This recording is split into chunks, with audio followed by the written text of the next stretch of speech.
ప్రియమైన వాళ్ళారా, ప్రభు అయిన యేసుక్రీస్తు నామములో అందరికి వందనాలు. మరి ఈ దినం కూడా మన యొక్క వాక్య ధ్యానం కొరకై మరి అపోస్తలుడైన పౌలు కొరింథీయులకు రాసిన మొదటి పత్రిక రెండవ పత్రిక కొరింథీయులకు రాసిన రెండవ పత్రిక మొదటి అధ్యాయము 22వ వచనం చదువుతానండి. ఆయన మనకు ముద్ర వేసి మన హృదయముల్లో మనకు ఆత్మను సంచకరువును అనుగ్రహించున్నాడు. ఆయన మనకు ముద్ర వేసి అనేటువంటి భాగం ఈ దినం చూసేది.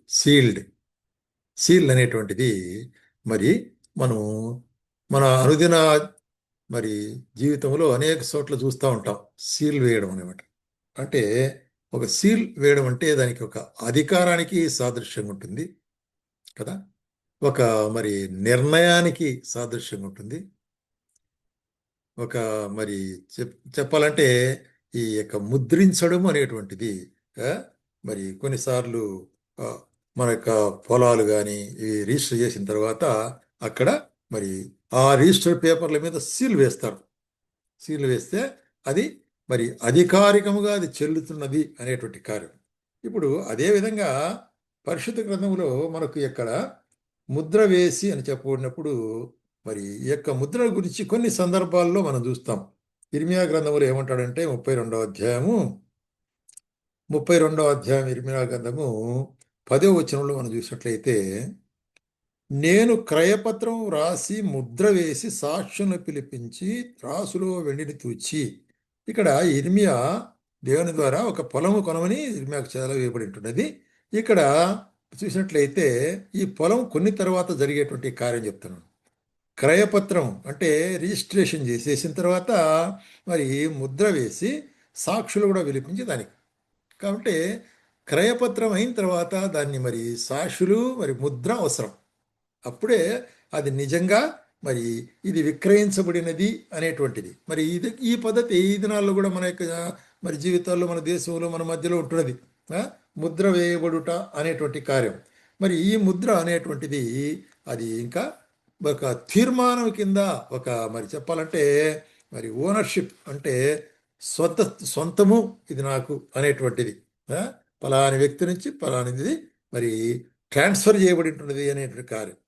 అట్లనే మనము మరి ఆత్మీయంగా పరిశుద్ధ గ్రంథంలో గమనించే కార్యం ఏంటంటే, ఎఫెసీయులకు రాసిన పత్రిక మొదటి అధ్యాయము 13వ వచనములో, మీరు సత్యవాక్యమును అనగా మీ రక్షణ సువార్తను విని క్రీస్తు యందు విశ్వాసముంచి వాగ్దానం చేయబడిన ఆత్మ చేత ముద్రించబడితిరి. కాబట్టి ఇక్కడ దేనితో ముద్రించబడుతున్నాము? ఆత్మతో ముద్రించబడుతుంటున్నాము, వాగ్దానము చేయబడిన ఆత్మతో.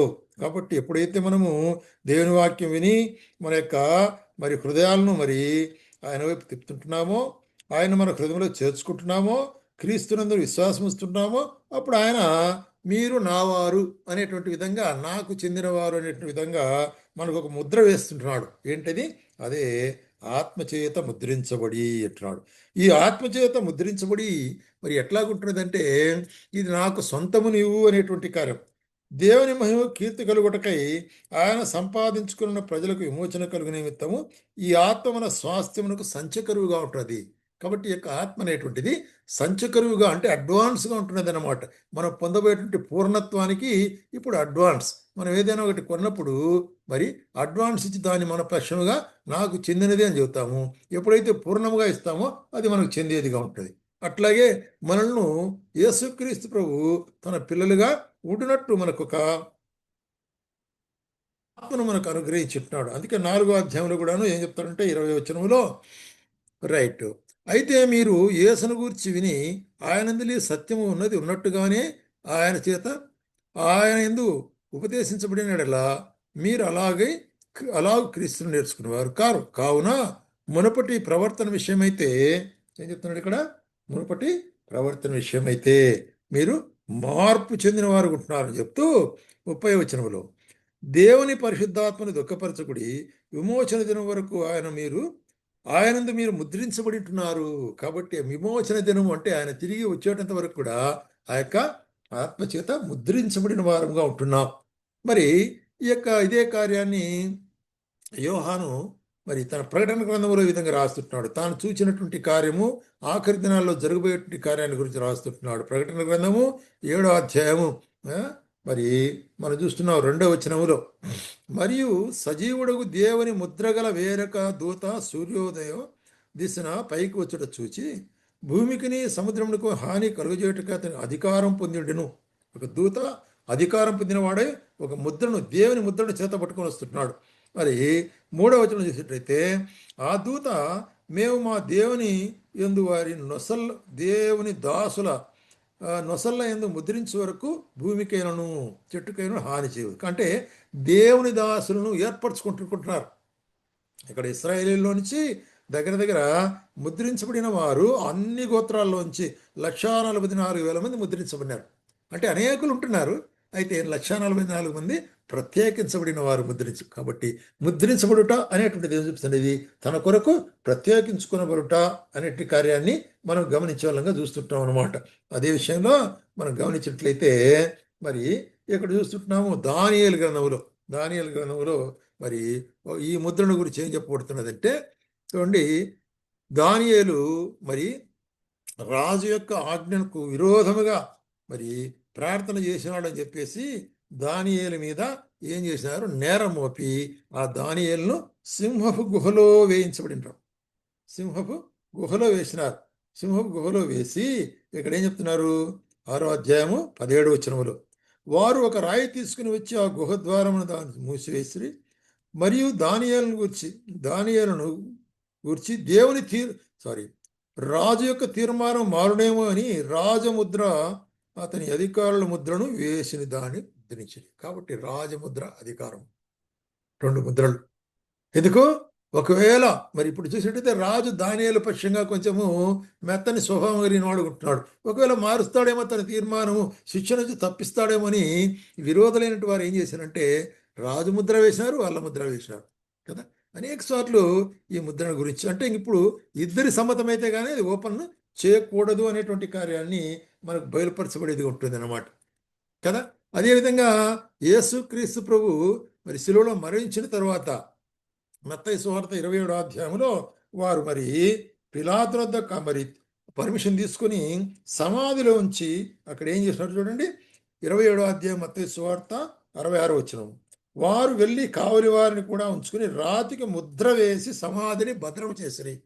ఎందుకంటే ఒకవేళ రాత్రి పూట వచ్చి శిష్యులు ఎత్తుకొని పోయి మరి యేసు ప్రభు లేచినాడు అని చెప్తారేమో అనేటువంటిది వాళ్ళ యొక్క దుర్బుద్ధి, అధికారులు పరిశీలక దుర్బుద్ధి.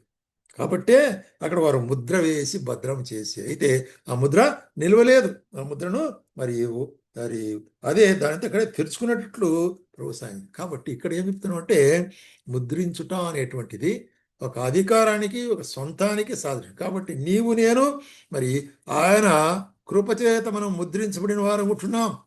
అదే మనం మొట్టమొదటి చదివింది. మన హృదయంలో మనకు ఆత్మను సంచకరణ అనుగ్రహించున్నాడు. ఆయన మనకు ముద్ర వేసి ఉన్నాడు. కాబట్టి ఆయన ముద్ర వేసి సోదరి నీవు ఆయన ముద్రను పొందినవానిగా ఉంటున్నావా? ఆయన ముద్రను పొందినవానిగా ఉండాలంటే ఏం చేయాలా? యేసుక్రీస్తు ప్రభువుని నీ సొంత రక్షణగా అంగీకరించాలి. నీ పాపములు ఒప్పుకోవాలి. ప్రభువా నా యొక్క మరి తన జీవితంలో కూడా మీరు రండి, నా హృదయంలోనికి రండి అని ఆహ్వానించినప్పుడు యేసు ప్రభు మీ హృదయంలోనికి వచ్చి మిమ్మల్ని మీ పాపములన్నీ కూడా తను తుడిచివేసి తన రక్తం ద్వారా తన సొంత బిడ్డలుగా చేసుకుంటాడు, కుమార్తెలుగా చేసుకుంటాడు. అదే అప్పుడే మనను ఆయన ఆత్మ చేత ముద్రించబడు. కాబట్టి ఎవరెవరైతే విశ్వసించినారో వారందరూ కూడా ఆత్మీయమైన ముద్ర ఉంటున్నది అనే కార్యాన్ని జ్ఞాపకం చేసుకోవాలి. కాబట్టే అటువంటి ముద్ర ఉంటున్న వారందరూ కూడాను ఇక్కడ ఒక సాక్ష్యం ఏంటంటే రోమీయులకు రాసిన పత్రిక 8వ అధ్యాయం 15వ వచనములో, ఏలైనగా మరలా భయపడటకు మీరు దాస్యపు ఆత్మను పొందలేదు కానీ దత్తపుత్రాత్మను కలిగి ఆ ఆత్మ కలిగిన వారమే అబ్బా తండ్రి అని మొరపెట్టుచున్నాము. కాబట్టి యొక్క ఆత్మ ఎటువంటి ఆత్మ? ఇది స్వీకృత పుత్రాత్మ, దత్తపుత్రాత్మ అంటాడు. దాని ద్వారా మనం ఆయన కుమార్తెలు వింటున్నాం. అందుకొరకే తండ్రిని, దేవుని అబ్బా తండ్రి అని మనము ప్రార్థించడానికి అధికారం ఉంది. మనం దేవుని పిల్లలమని ఆత్మ తానే మన ఆత్మతో కూడా సాక్ష్యం ఇస్తున్నాడు. మనం పిల్లలమైతే వారసులము కదా. పిల్లలైతే వారసులు. ఈ లోకంలో ఒక తండ్రికి పిల్లలు, తండ్రి యొక్క ఆస్తికి మరి వారసులు. అదేవిధంగా పరలోక దేవుడి యొక్క మరి పిల్లలుగా మనం ఉన్నప్పుడు ఆయన యొక్క మరి సంపాదనకంతటి కూడా మనం వారసులము అనేటువంటి కార్యాన్ని జ్ఞాపకం చేసుకోవాలి. కాబట్టి ప్రేమైన సోదరి, ఇటువంటి ముద్ర నీ జీవితంలో ఉంటుందా? అట్లా లేనట్లయితే ఈ దినమే యేసుక్రీస్తును అంగీకరించు. ఆయన పాపమును క్షమించి నిన్ను ముద్రించి పరిశుద్ధాత్మ యొక్క కృప ద్వారా నిన్ను ఆ యొక్క రాబోయే మహిమ కొరకై సిద్ధపరిచేవాడుకుంటున్నాడు. ఆ విధంగా ఆ మహిమ కొరకు సిద్ధపరచబడుటకు ప్రభు మనకు సహాయం